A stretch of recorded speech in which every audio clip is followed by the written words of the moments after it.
Star Wars is an absolute license to print money, which makes it all the more surprising when Disney seems to be determined not to make any. Because even before Kenobi was released, Disney Star Wars was already coming out and attacking the fans and insulting them with everything they had. And the thing is, they just keep making it worse. And the interesting question for me is, why on earth would you be doing this when as a business you should be focused on making money? Because the thing is, I can't stop seeing all of this as bait. Because under normal circumstances, hiring normal people with a normal HR department, this wouldn't be an issue. If you came out and attacked the fans, they'd get one response from HR.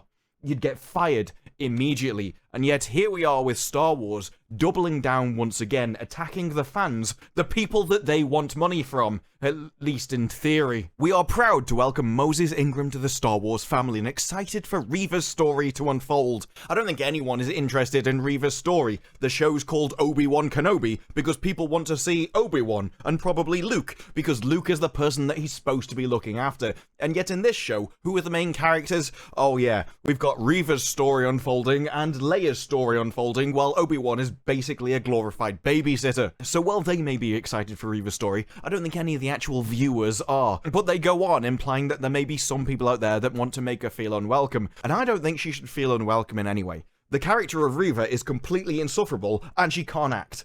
That fits in perfectly with everyone else that works on the show. But there's an interesting thing which has happened to companies recently, and you can see it in this tweet when they go, "We have only one thing to say. We resist." And these kind of tweets aren't just spur of the moment by one person. The wording is very specific, and that's why if you actually look up its origins or just even give a quick Google search to the term, you'll find some very interesting results. But my question is, how on earth does this happen to a company? Because it shouldn't. There's no physical way for a company to have an opinion on social issues. It can't happen. A company should only be focusing on making money. If something doesn't affect its bottom line, it can't have an opinion on it. There's no procedure actually developed for that to happen within a company because no one's hired to think about that thing because it doesn't affect the bottom line.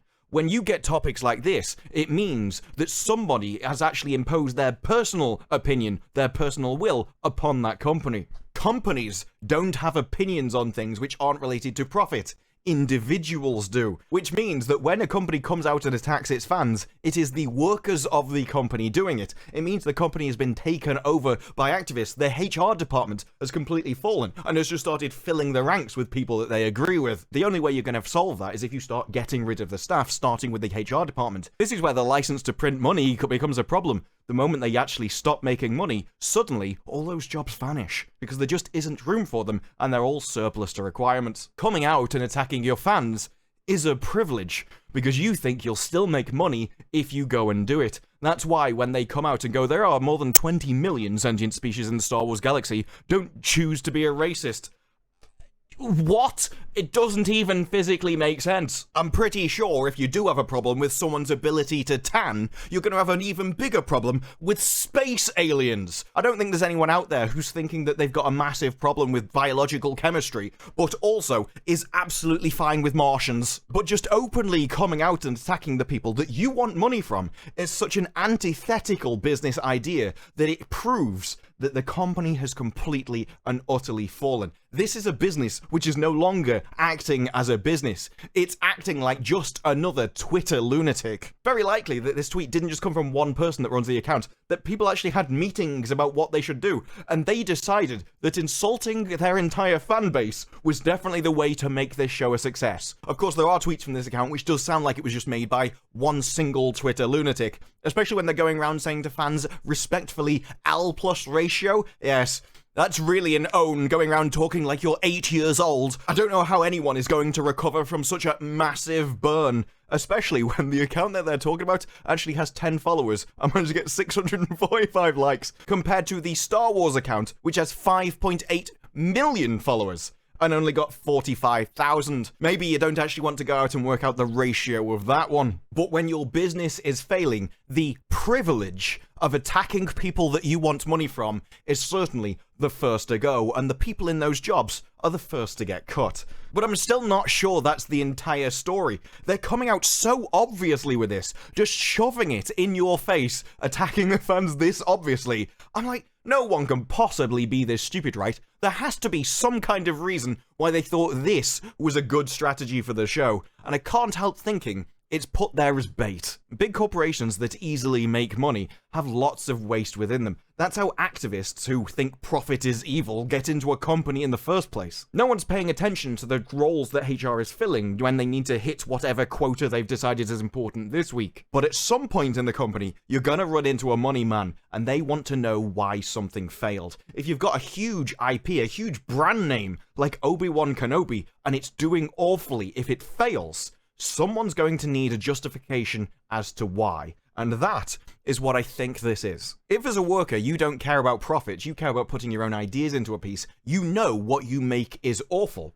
You just don't care because you think the social change that may come out of it is absolutely worth it. But when you've got to justify to yourself to a boss, what you need is an excuse. What you need is a narrative to push. And that is where this comes from. Already, before the show was even launched, they knew exactly what they were going to push. They'd written Riva as the main character, and that is the shield that they were going to use against the money man. It's not us, it's not the fact that the show was awful, it's the fact that all of those fans out there, they're just such bigots, they can't control themselves. And that is why now we've got the bait. It's coming out again a few days afterwards, when all the critiques are coming out, when people have watched the show and they think it's awful. Well, now we've got some more red meat to be thrown to people, to actually insult them, to rile them up. Why? Because then the conversation becomes about this. The conversation becomes about whether Star Wars are hypocrites or whether people are racist. That's the topic of conversation, not just all of the problems with Kenobi. The thing is, yes, the character is terrible and she can't act, but that's a pinprick of a problem compared to everything else in the show. In episode 2, Leia yeets herself off a building for absolutely no reason whatsoever, but problems like that aren't even discussed. And if the narrative that gets to the money man is that this show is awful, then suddenly he starts looking at who he can fire, because the scriptwriters are now at fault. Now the actors are at fault and may not get future roles. Now suddenly the showrunners and everyone else involved in it, their jobs come into question as well. But if the show was good, it's just all of those dirty peasants over there don't like it, then suddenly all those people's jobs are safe, and they can do it all over again with the next IP. They preserve their jobs, they preserve their money, and they preserve their ability to influence people. Because we've seen what happens when money men get involved. When Netflix's stock drops 75% in one day, and the CEO is describing it as horrifying, disappointing, and embarrassment, then suddenly he's very anti-censorship and starts defending cutting off a princess's show. Yes, we've seen what happens when the money men get involved. They fire everyone. All of those twisted ideas suddenly become a luxury the moment they have to put food on the table. And this is a theory I've had for a while because I think it's happened before. In fact, I think it happened with Halo and Master Chief. Everyone was talking about his helmet. The trailer made it a big deal that his helmet was coming off. Oh, even in episode 2, it's all about his helmet. But even at the end of episode 1, everyone's talking about his helmet. And I'm just thinking, but the episode is trash. It's the least of the issues with the show. One of the main problems I had with it is not just the fact that none of it makes sense, but it's just so boring. And if you want to entertain people, the worst thing you can do is make something boring. And yet, despite this, 343 themselves decided that they were going to wade in on it, that they were going to even start talking about how he took his helmet off at the end of episode 1. They did an entire episode review and then just preached about it for ages. All of that is about him taking off his helmet. Why?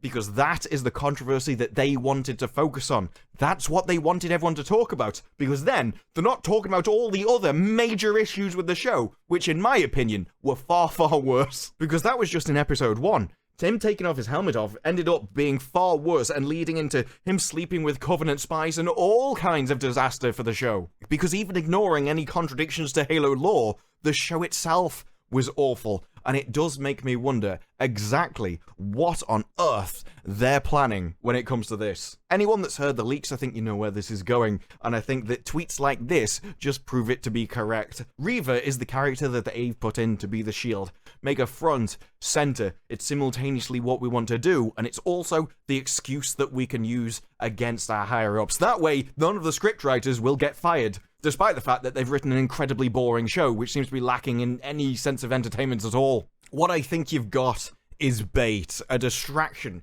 forced attempt to make people focus on this, to talk about this, to go on the defensive. Because when you're talking about Riva, you're not talking about every other problem in the show. And all of those scriptwriters, they get away scot-free, because now no one's pointing out the complete and utter lack of talent which you have on this show. In any sane company, any company that cared about profit, making tweets like this, which just attack your entire fan base by insulting them, by calling them various different slurs, ones that come out and just try and point score against people that you want money from, those would be instantly removed from a company that actually cared about its profit. This is the downfall of having a company like Disney, which owns IPs like Star Wars, which should be a license to print money, because they no longer care about making money. It's come too easy for them. They've become too bloated and fat and full of people that don't contribute anything to the bottom line. But there's only so long you can go on and make comments like this.